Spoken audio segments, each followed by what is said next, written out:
Marco Ulpio Trajano. Entre los años 73 y 75 después de Cristo, en un periodo de reconstrucción y redefinición imperial tras los estragos de la guerra, Marco Ulpio Trajano, padre del futuro soberano que llevaría su mismo nombre, desempeñó un papel fundamental en el fortalecimiento de la maquinaria romana en el Oriente Próximo. Hombre de armas y estratega consumado, había adquirido prestigio durante la Primera Guerra Judeo-Romana, al mando de la 10ª Legión, una de las unidades más veteranas y eficaces del ejército imperial. Su desempeño durante ese conflicto no pasó desapercibido para Vespasiano, quien reconoció su lealtad y competencia con responsabilidades cada vez más relevantes en el engranaje del poder romano. Su nombramiento como gobernador de la provincia de Siria no solo fue un acto de confianza, sino también una medida estratégica, pues se trataba de una región clave para los intereses del imperio en las fronteras orientales. Desde esta posición, Marco Ulpio Trajano impulsó un ambicioso programa de obras públicas que respondía tanto a fines militares como económicos. Entre sus iniciativas más destacadas se encuentra la planificación y ejecución de una calzada que unía el interior sirio con la ciudad de Sura, a orillas del río Eufrates, una arteria vital que consolidaba el dominio romano en los territorios colindantes con el Imperio Parto. Este camino no solo facilitó el desplazamiento de las legiones y el aprovisionamiento de los destacamentos fronterizos, sino que también promovió el intercambio comercial y el asentamiento de comunidades leales al orden imperial. La infraestructura concebida por Ulpio Trajano se convirtió, con el paso del tiempo, en una herramienta esencial para las futuras campañas de expansión lideradas por su hijo, quien heredaría no solo el nombre, sino también el espíritu visionario y la voluntad de consolidar las fronteras de Roma mediante una combinación de fuerza y desarrollo. La obra de Marco Ulpio Trajano en estas tierras simboliza una etapa de transición, de la contención al avance, del castigo a la construcción, del conflicto abierto al diseño de una paz vigilada. Su legado, aunque a menudo opacado por la gloria de su descendencia, fue una pieza clave en el ajedrez geopolítico del primer siglo del imperio, y sentó las bases de la arquitectura militar y administrativa que sostendría la expansión romana durante las décadas siguientes.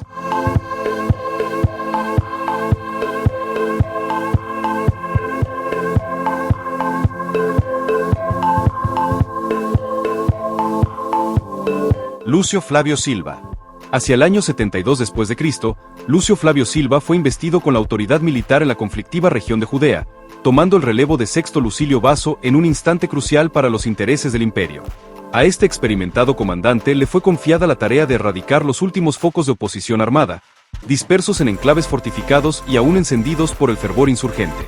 Entre sus acciones más memorables destaca el cerco meticulosamente planificado y ejecutado contra la fortaleza de Masada, llevado a cabo en el año 73. Allí se había atrincherado uno de los grupos más radicalizados del movimiento judío, conocidos como los sicarios, cuya resistencia encarnaba el último eco de una revuelta que durante años había desafiado el poder de Roma. El asedio de Masada, prolongado y desafiante debido a las condiciones geográficas y al carácter irreductible de sus defensores, culminó con una tragedia épica: la decisión colectiva de los sitiados de acabar con sus propias vidas antes de rendirse al invasor. La toma final del enclave no representó únicamente una victoria táctica, sino que adquirió una carga simbólica de gran magnitud. Con la caída de aquella inexpugnable fortaleza, se extinguió la llama de la rebelión armada, y la autoridad romana se afirmó de manera contundente sobre un territorio que había sido epicentro del desorden. Una vez consolidada la paz por medio de la fuerza, Lucio Flavio Silva asumió las riendas del gobierno provincial. Su administración, que se extendió hasta aproximadamente el año 80 y oficialmente entre los años 79 y 81, se caracterizó por una política orientada a la reorganización territorial y a la pacificación duradera.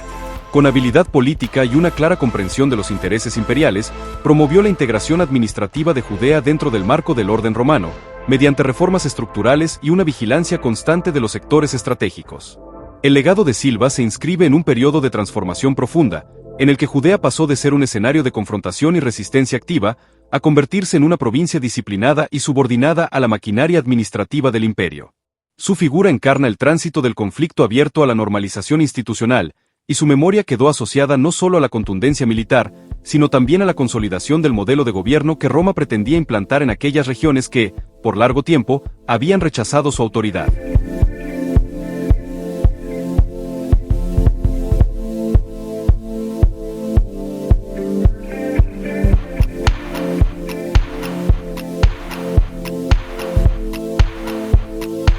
Marco Salvieno. Entre los años 75 y 79 después de Cristo, Marco Salvieno asumió la responsabilidad de gobernar una Judea que, aunque pacificada tras los brutales episodios de la insurrección, todavía mostraba señales de fragilidad. Su mandato se desplegó en una etapa de relativa calma, en la cual las armas habían sido silenciadas, pero persistían las secuelas del conflicto en el tejido social, en las estructuras económicas y en el imaginario colectivo de sus habitantes. Aunque los registros sobre su gobierno son escasos y fragmentarios, todo indica que su administración se centró en mantener el frágil equilibrio alcanzado tras la represión de los últimos focos de resistencia. Su figura, menos célebre que la de otros gobernadores militares, representa sin embargo un eslabón crucial en la cadena de continuidad institucional que permitió a Roma afianzar su control en una provincia marcada por décadas de tensiones. Durante este lapso, se consolidaron iniciativas impulsadas por sus predecesores, la reactivación de los circuitos productivos, la rehabilitación de centros urbanos y la implementación gradual de mecanismos jurídicos, fiscales y políticos acordes con la lógica imperial. La tarea de Salviano no fue, pues, una de conquista ni de imposición por la fuerza, sino de sutura y ordenamiento. Su capacidad para preservar la estabilidad, en un contexto donde el recuerdo de la guerra aún latía con fuerza, permitió que la provincia avanzara sin sobresaltos hacia una integración más sólida dentro del vasto entramado romano. El paso de Marco Salviano por el gobierno de Judea, aunque poco celebrado por la historiografía tradicional, dejó como herencia una administración sobria y eficaz, centrada en la continuidad y en la consolidación de un proceso de romanización que, poco a poco, transformaría la fisonomía cultural, política y económica de la región. Su gestión demuestra que, incluso en ausencia de grandes gestas militares o reformas espectaculares, el equilibrio y la prudencia pueden constituirse en pilares fundamentales del dominio imperial.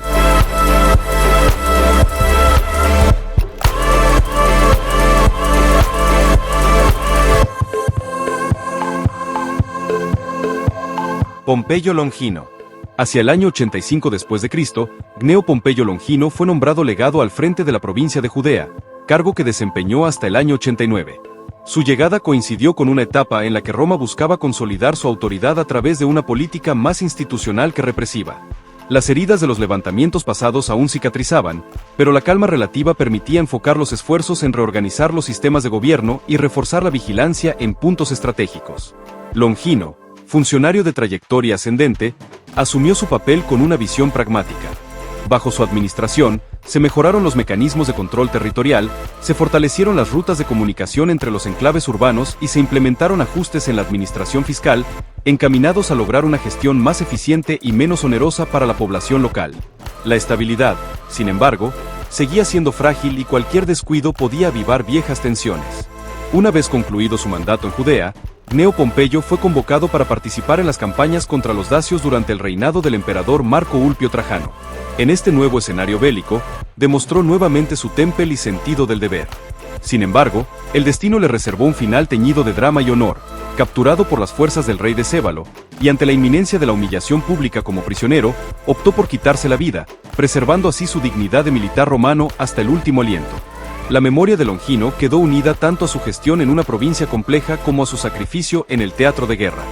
Su figura encarna el ideal del servidor leal al imperio, cuyo destino personal quedó marcado por la obediencia al deber, la disciplina en el mando y la firmeza ante la adversidad.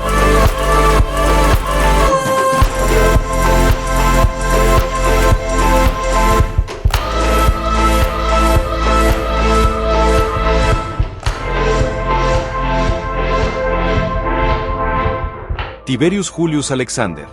Aproximadamente entre los años 80 y 90 después de Cristo, Tiberio Julio Alejandro, nacido en el seno de una familia judía en Alejandría, asumió la procuraduría de Judea en un momento de gran complejidad tanto histórica como personal. Su designación a este cargo no solo lo situaba al frente de una provincia marcada por su diversidad religiosa y cultural, sino que también lo sumergía en un dilema único: un hombre de origen hebreo, encargado de implementar las políticas romanas en una tierra profundamente herida por la ocupación extranjera.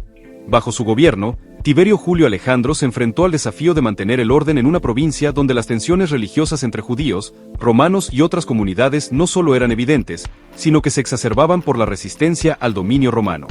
No obstante, a pesar de no enfrentarse a conflictos armados o insurrecciones, su administración fue fundamental para estructurar la provincia en un momento clave de la historia romana. A través de su esfuerzo por estandarizar las normativas fiscales, judiciales y sociales, buscó no solo reforzar la autoridad del imperio, sino también minimizar las fricciones entre las diferentes culturas presentes en Judea. Su legado, marcado por un pragmatismo que respondía a las demandas del imperio, reflejaba la complejidad de ser un gobernador en una tierra que aún se resistía a la romanización.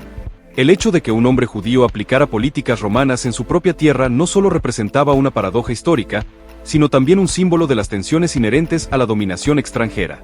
La gestión de Tiberio Julio Alejandro puso de manifiesto las contradicciones de una convivencia que, aunque aparentemente pacífica, estaba marcada por las profundas desigualdades y los intereses contrapuestos de las distintas comunidades. En última instancia, su gobernanza evidenció las dificultades inherentes a la integración de tradiciones locales con las estructuras de poder romanas. Aunque su administración no fue testigo de revueltas ni disturbios a gran escala, el proceso de romanización que promovió fue una doble espada. Por un lado, estabilizó la provincia y fortaleció las bases del dominio romano. Por otro, hizo palpables las fricciones entre las costumbres ancestrales del pueblo judío y las imposiciones del imperio. El paso de Tiberio Julio Alejandro por Judea dejó una huella ambigua. Un gobernador que, aunque proveniente de una familia judía, representaba la compleja coexistencia entre el dominio imperial romano y las tensiones inherentes a la cultura local.